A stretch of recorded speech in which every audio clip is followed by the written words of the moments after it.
যখন প্রিয় মানুষটি শুধুই শোনার ভান করে, তখন কথাটা ফুরিয়ে যায়।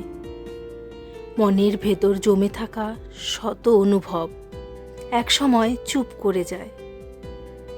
ফোনে আর আগের মতো গল্প জমে না, মেসেজে হাসির ইমোজিও আর ধরা দেয় না। দীর্ঘ কথোপকথনের জায়গায় এখন শুধুই লেখা হয় ঠিক আছি। আসলে সম্পর্ক যখন বদলায়, সাথে সাথে বদলায় কথার রঙও। যে মানুষ একসময় আমার প্রতিটি বাক্যে হাসত, আজ সে কথার মাঝেও নীরবতা খোঁজে। আসলে কথাটা ফুরিয়ে যায় না, তারা কষ্ট পায়, অভিমান করে, অবশেষে স্থির হয়ে যায় একদম চুপচাপ।